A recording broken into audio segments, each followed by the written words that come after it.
What's up? What's up? We're here for More Than a Coach Special Edition here in Chicago with my cousins who are also fellow coaches.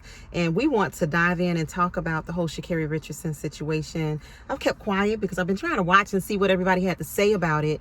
Initially, my thoughts were, let her run, right? When I first heard that it was marijuana and that the minimum ban would be 30 days.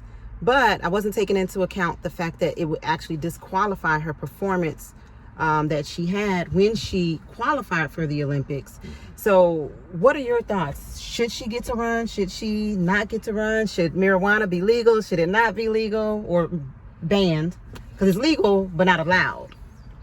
I would say at first I was caught up into the emotion of the whole thing too. I'm like, no, let that black girl run. We're not gonna keep disrespecting black women.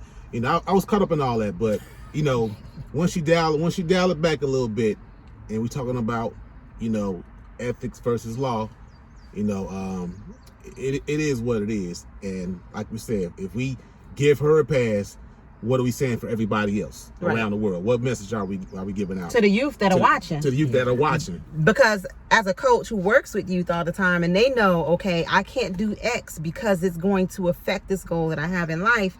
But if we take this and we say, okay, now because she's the fastest one from the U.S. and we want to see her run because we want to see her win. We want that win for ourselves in the sport of track and field. Right. So it's not about what's right or wrong or us teaching the lessons that we're supposed to teach as coaches, right? To get people to understand how to apply their performances and what they learn in track or in their sport to life. Because now we're teaching her, if she gets a pass and gets to run, that if you break this rule, then when you get a job at IBM or whatever or Amazon, they're gonna work around the rules for you too. Right. It gives them the impression that we'll overlook whatever thing you did just because of how fast you are. And that's where race comes in, right?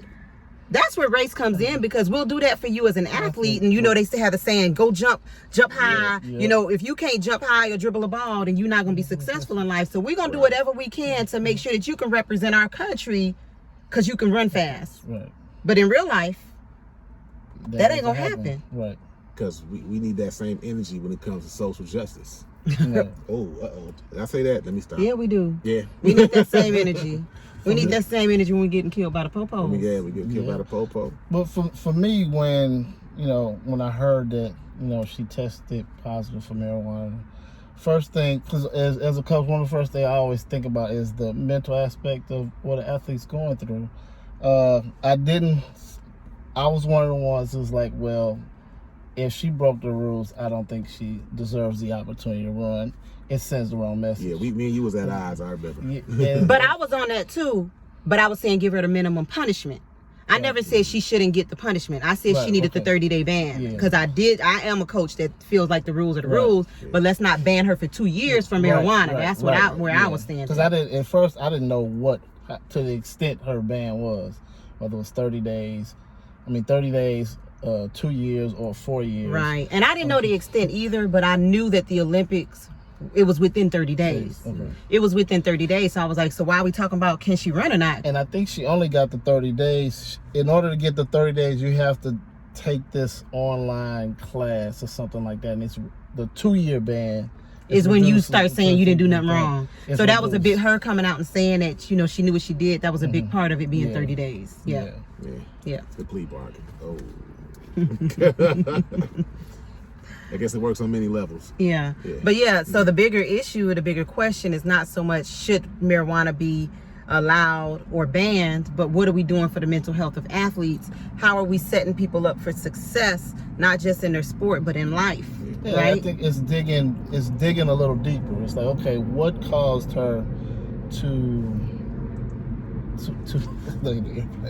what caused her to go ahead and hit a few before, or was it edible? What caused her to put her in that mental state where she needed that before this race? You had just ran. It didn't have much to do with the race, though. Yeah, I don't think it had to do with the race. It has to do with trauma from your childhood, from your life. Because when she talked about her biological mother passing, we know from working with youth, people who have been in foster home situations, adopted situations, raised by grandparents, because we have several cousins who was raised by grandparents, right, and not their parent, right? Right. So we've seen it firsthand what that does to someone, their self-esteem, and it takes work. It takes years of work to figure out how you're going to navigate your way through this reality of life when you see other people live in a different reality. Right. So the trauma of being raised by someone other than her mother, right? Because when you say biological mother, you're talking about someone who you did not necessarily live with, or you have an estranged relationship with, right? So when you're looking at the grief that she was dealing with, because people are like, oh, she just lost her mother, but I lost a parent, or I lost a family member, and I still had to compete. Well, it's not so much just the loss of that person, but it's the loss of all of the possibilities of reconciling the relationship that you thought you would have the chance to do one day, that now you don't. Yeah, you think about, and I was just thinking, it's like you hear about, athletes talking about, well, that's my biological dad, this is my father. There's like several, basketball players, football players, when they're telling their story, they tell it that way. This is actually the first time you've ever heard somebody say, well, for me, my biological mother, with her stating that her biological mother passed, just using it in those terms.